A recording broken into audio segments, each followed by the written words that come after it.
Hi everybody, it's Steamboat 28, and I'm a little tardy to the party, but don't hold it against me. I didn't think I was actually going to have to make this video, because I thought the matter was over and settled. I thought it was done. I thought we weren't going to discuss it anymore. I thought she'd had her 5 minutes of fame and we were done with it. But I keep seeing these ridiculous posts on Facebook about Kim Davis, and about how she's doing the right thing, and about how she's standing up for her beliefs, and all of this other rampant freaking nonsense, because I really just, I can't. Let me explain to you everything that's wrong with this situation in as short a time as possible. Just from a legal standpoint, there are people saying that she didn't break any laws. Now, I'm not a legal, I'm not educated legally. I'm not a lawyer. I'm not a judge. I have not been to law school, etc., so on and so forth. But just for a few of y'all that think that there's nothing wrong with what she's doing, or people that say that the Supreme Court can't make a law, so how did she break a law that doesn't exist? Or Congress didn't pass a law legalizing it, or whatever. We're going to start really quickly, just a brief run through, just going to run through this really quickly. Article 3, Section 2 of the United States Constitution gives the Supreme Court the ability, the mandate, the authority to all cases affecting ambassadors and other public ministers and consuls, to all cases of admiralty and maritime jurisdiction, to controversies to which the United States shall be a party, to controversies between two or more states, between a state and citizens of another state, or between citizens of different states. There's also in there, they have the sole authority. You'll have to dig into it a little bit deeper. These are just from notes that I took the other day in another post. The Supreme Court also has the sole authority in the United States to interpret the Constitution. No other branch of the government does that. Only the Supreme Court of the United States. No lower courts get the official say in that. So, what the Supreme Court found was that obviously Kim Davis was in violation. Well, technically, we'll go back a little further. That bans against marriage equality were against the 14th Amendment, which states in Section 1, all persons born or naturalized in the United States and subject to the jurisdiction thereof are citizens of the United States and of the state wherein they reside. No state shall make or enforce any law which shall abridge the privileges or immunities of citizens of the United States, ... nor deny to any person within its jurisdiction the equal protection of the law. I skipped a sentence, like one clause in there. You can go read it yourself. Amendment 14, United States Constitution, Section 1. Go do it. Wow, that's noisy. Go away, Facebook. In addition to that, I think that she's personally, believe that, let's just stop a minute and go back to that 14th Amendment thing. Because the Constitution states this in the 14th Amendment, and the Supreme Court found the marriage bans on gay marriage, homosexual unions, to be unconstitutional. It doesn't matter how many states have laws that say that marriage is one man and one woman. Those laws are unconstitutional by the word of the Supreme Court of the United States of America, who has the sole jurisdiction to interpret the 14th Amendment, which states that those things are not allowed. And because all of those laws are unconstitutional, they are therefore illegal and must be struck down.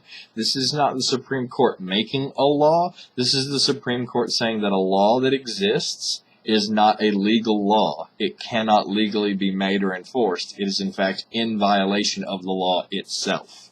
No one has has proactively written a law that says that marriage equality is legal. We have instead been told that every law against it is illegal. So let's just start from that point, okay? I personally also believe that she's in violation of the First Amendment, because she is a government authority on a government paycheck paid by taxpayer dollars, and she is promoting her own personal view of her own personal religion in that office, in the exercising of her duties. In the First Amendment of the United States Constitution states, Congress shall make no law respecting the establishment of religion or prohibiting the free speech thereof. Now, while that is true, while she is not Congress, but this Establishment Clause and this Free Exercise Clause form the foundation of the wall of separation between church and state. And if you, and I know I've ranted against that a lot in the past because that term has only been officially used one time by Thomas Jefferson in a letter to the Baptist Council, whatever, blah, blah, yada, yada. It was private correspondence. It's not actually law. But the reason that is an important idea is because the entire purpose of the Free Exercise and Establishment Clauses are not to protect religion, or are not to protect the state from religion. They are to protect religion from the state. If this woman is allowed to stand in her position as a government authority in defiance of the effects of the First Amendment and in defiance of both the federal and state RFRA of the state she resides in, which, by the way, is Kentucky. Hi, bluegrass people. I'm from there, too. This is my state. I know what I'm talking about.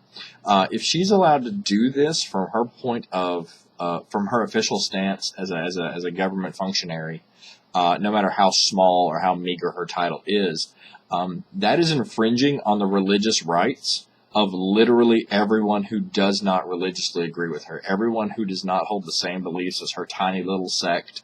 It is actively infringing upon their religious beliefs.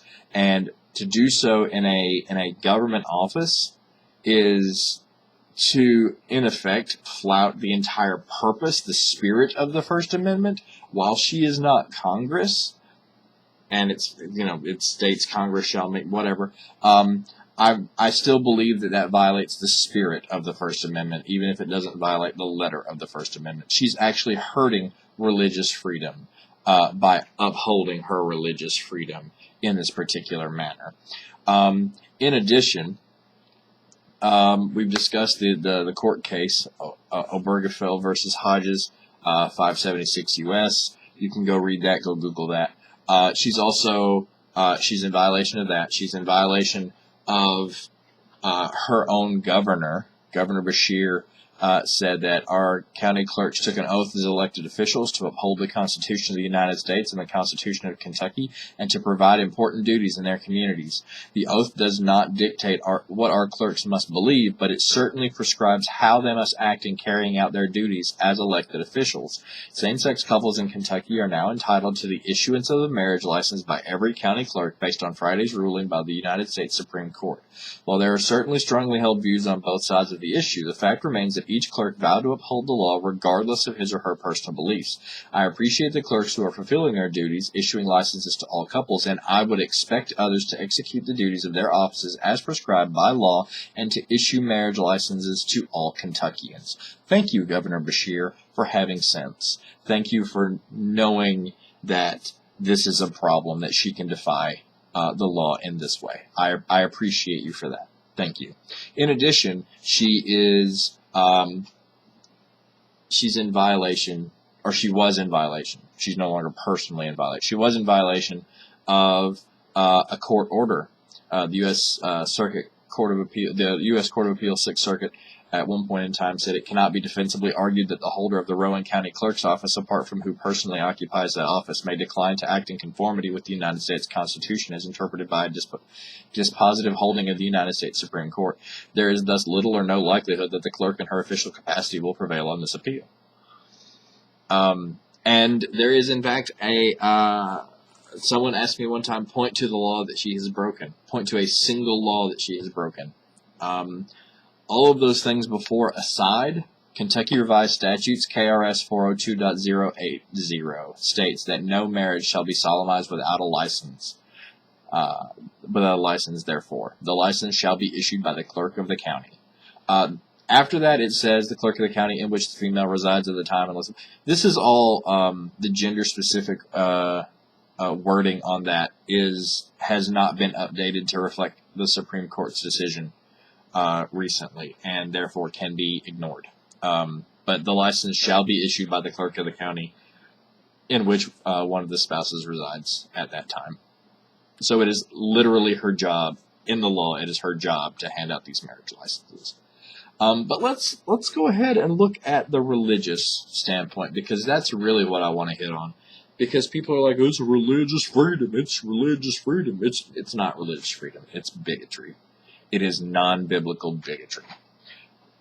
Whatever you believe about homosexuality, you are free to believe.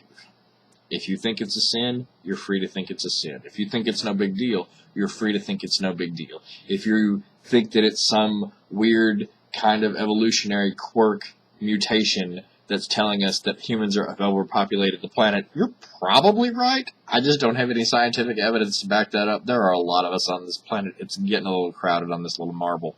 But the point is that you are free to believe whatever you want to believe about homosexuality. I'm not telling you that it is or is not a sin. I'm not. That's not my place to say, because as I'm about to show you, I don't have enough biblical evidence to back that claim up either way. There are two places in the entire Bible that homosexuality is mentioned. One of them is in Leviticus. And I have a picture that I'm going to try. I'm not going to guarantee I'll be able to edit it in because I'm lazy. But there's a picture here that says marriage equals one man, one woman. It's a person holding their finger in the Bible, and it's like Leviticus 18:22. I think thou shalt not lie with mankind as with womankind. It is an abomination. It's important to note that also in Leviticus 3:17 says you can't eat fat or blood of any kind. So there goes your bacon. There go your rare steaks. Leviticus 5:1 says you should always snitch. Always. And as we all know, that's not a rule that we apply in modern society, because snitches get stitches. 5:2 says you should never touch dead stuff. 10:6 says God will kill you if you don't comb your hair. Leviticus 11:12 says don't eat catfish. 12:4 through 5 says that you're not supposed to go to church for a month after you give birth. 2 months if you've had a daughter, because women are unclean.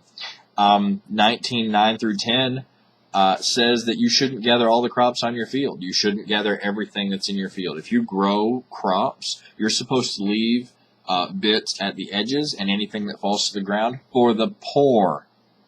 Leviticus supports welfare and food stability, food security for the underprivileged. Okay? You can't be against homosexuality because of Leviticus and not support welfare and food stamps. Because right there in Leviticus, they're there, go read them. Always pay somebody the very day that they work. Leviticus 19:13 suggests that you should do that.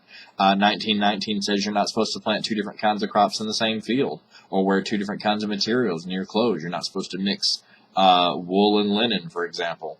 19:27 is one that I'm kind of fond of. It says you're not supposed to cut the sides of your beard or mar the corners of your head. So haircuts and shaving are right out.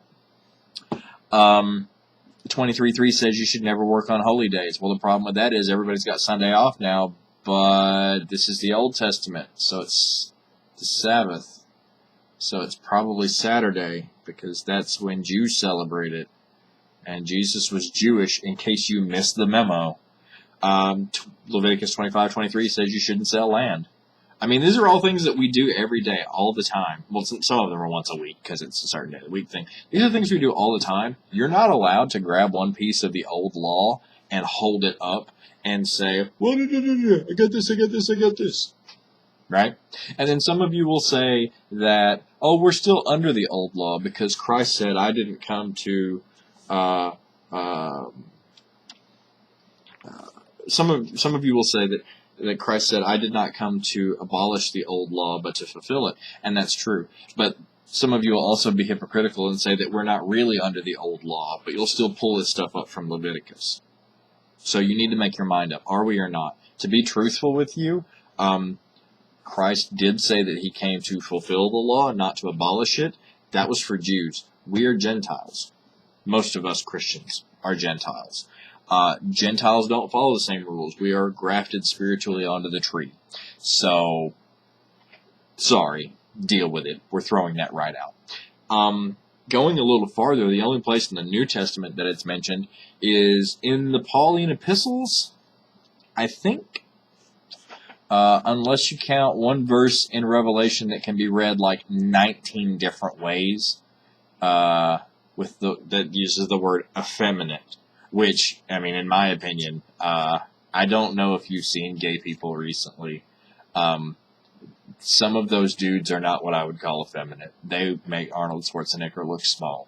I don't know why it became super trendy for gay guys to have the biggest muscles on the planet, but apparently that's a thing now. Sorry for the stereotypes. It's funny. You know it is. But no, so the word effeminate really doesn't linguistically even apply there. And the only place that it's mentioned in the Pauline epistles, I really think we should just throw the Pauline epistles out, because Paul disagrees with Christ more than Christ disagrees with Christians, which is amazing, because apparently Christians want to throw out everything that Jesus said. So let's just go back and look at a couple of different things that we should look at biblically here.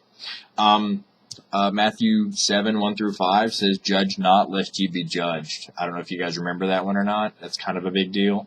The judgment you pronounce, you will be judged, and with the measure that you measure it out, that's the measure will be measured unto you. And then it goes on to talk about, why do you see the speck that's in your brother's eye, the mote that's in your brother's eye, and not notice that there's a log in your own? You're a hypocrite. You're a hypocrite. You need to fix yourself first, and then worry about other people. James 4:11 says, "Do not speak evil against one another, brothers." There has been a lot of strife in the church about the nature of people, homosexual people, and membership in the church. That's not your business. That's not your business at all. I appeal to you, brothers, to watch out. This is in Romans. This is actually one of the cool things that Paul is responsible for, supposedly. "I appeal to you, brothers, to watch out for those who cause divisions and create obstacles contrary to the doctrine that you have been taught. Avoid them. For such persons do not serve our Lord Christ, but their own appetites. And by smooth talk and flattery they deceive the hearts of the naive." Romans 16, 17 through 18. You need to look at that. John 3:17, the little brother of everybody's favorite Bible verse, says, "For God did not send his Son into the world to condemn the world, but that through him it might be saved." Let's not forget the time that Jesus stood up and said, "Let him who is among you without sin cast the first stone." Now, I don't know if you know this, but Jesus didn't preach that divorce was okay. Even if you're being beaten, battered, and abused, Jesus didn't preach that divorce is okay. Adultery, I think, is the one time he said that you could put away your wife. Or that it's mentioned in the Bible. I'm not going to say that Jesus specifically said that. But that it's mentioned that you can put away your wife and take another one. And Kim Davis has been married 3-4 times. Twice the same person, which is specifically non-biblical. You're not supposed to marry the same person twice if you're keeping track on those tallies. And then we come to things like 1 Corinthians 4:5. "Therefore do not pronounce judgment before the time, before the Lord comes, who will bring to light the things that are now hidden in darkness, and will disclose the purposes of the heart." And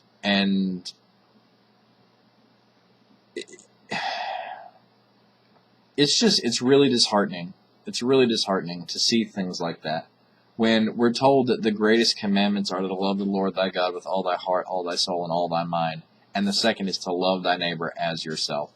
Literally, the thing we're supposed to be doing after loving God is loving everyone around us. And on these two commandments, Christ said, hang all of the law and the prophets. That's the entire Old Testament. All of the laws in the Old Testament hang on the idea that you should love God first and love your neighbor second. Okay? These are our neighbors. By the way, for those of you that need a reference, that's Matthew 26, 36 through 40. These are our neighbors. Okay? It doesn't matter what you believe. It doesn't matter what you think. You do not have the right to judge them. It is your place to love them, not to pass judgment on them. If you feel that they're wrong and they're sinful, that's fine. You feel that. It is not your place to point that out. It is not your place to say, hey, look, I don't think this is right. Teach them the best that you can to read the Bible for themselves. If it is truly a sin, if it is truly wrong, have faith that God will convict them of it. And if it's not, then leave them the fuck alone, because it's not your damn business. And we're just going to go ahead and we're going to take a detour. There are two verses I really want to talk about here before we get to the last nail in the coffin for Kim Davis. Both Luke 9:49 and Mark 9:38 have this story. Teacher, said John. This is the New International Version, which I don't like, but it's easier to convey without having to break it down every 3 sentences for some of you that can't speak the King's. Teacher, said John, we saw someone driving out demons in your name, and we told him to stop, because he was not one of us. And Jesus said, don't stop him. No one who does a miracle in my name can in the next moment say anything bad about me. And in Luke, you get the same thing. Just to switch it up a little bit, the English Standard Version says, John answered, Master, I'm sorry, I lost my place. There we go. Master, we saw someone casting out demons in your name, and we tried to stop him because he doesn't follow us. And then in Luke 9:50, it says, But Jesus said unto him, Don't stop him, for the one who is not against you is for you. This is the same thing that we find in Mark 9:40 as well. For who is not against us is for us. Jesus says specifically that anyone who is not actively speaking against him is for him. Anyone who is not working against Christ is for Christ. So don't judge your fellow churches when they're trying to extend love. Don't judge your fellow pastors when they're trying to extend love. Don't judge your fellow parishioners and your fellow Christians, your brothers and sisters in Christ, when they're trying to spread the love in that second greatest commandment. Love thy neighbor as yourself. Do not judge them. Do not. Because they're not working against God. They're trying to fulfill his commandment. Whether they believe that these people are right or wrong does not matter. It literally does not matter. Repeat after me, another person's sin is not my business. Another person's reasons are not my business.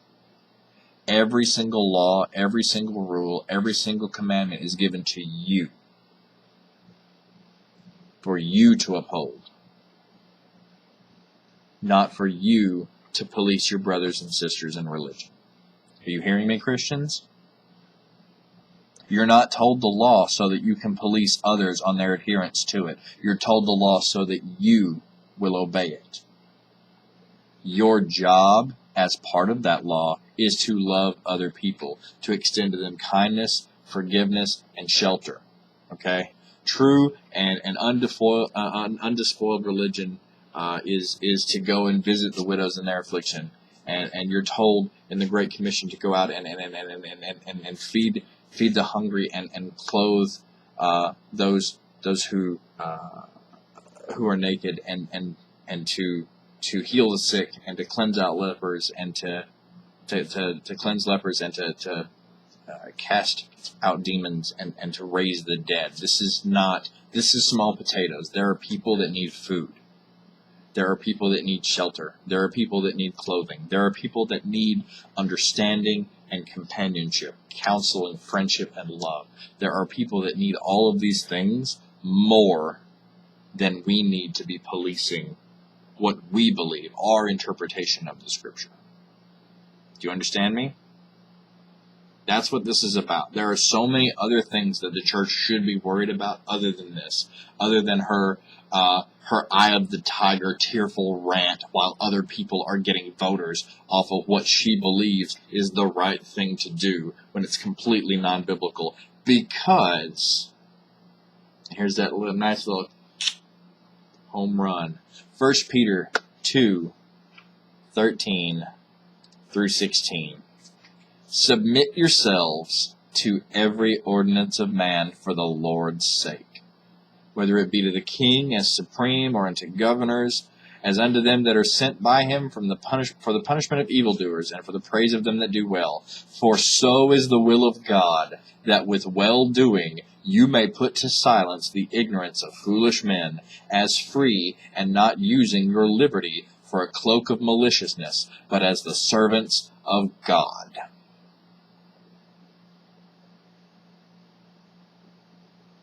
If you're in an official position, if you're in a job or a business, and they ask you to do something that violates your personal beliefs, don't refuse to do your job. Just quit. Just quit. Because I guarantee you that if you try to follow the Lord's commandments as best you can, including this one, submit yourselves to every ordinance of man for the Lord's sake, for so is the will of God. He'll understand. There are pastors catching flack right now for opening up their church's full membership to homosexual parishioners. And you know what? I don't care if being gay is a sin or not, because God will look at those pastors. He will look at them. And if he is half of the loving God that Christ told us that he is, he will look at those pastors and he will say, thank you. Thank you for loving my people. I understand. Because whether or not they're in sin is not the pastor's business. The pastor's only business is to love that flock. Yours is too. Each one of us is a king and a priest. If you're a Christian, if you're a Jew, we're all kings and priests of the priesthood, and after a fashion.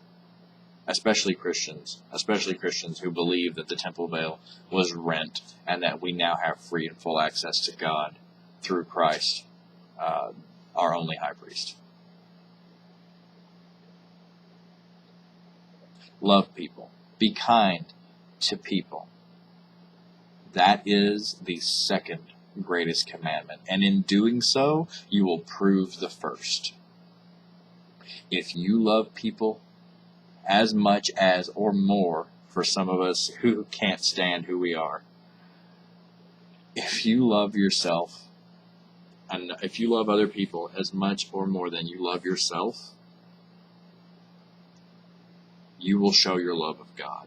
Not only to God himself, but to everyone around you. The most effective mission, the most effective ministry, the most effective message that any of us can ever give has no words.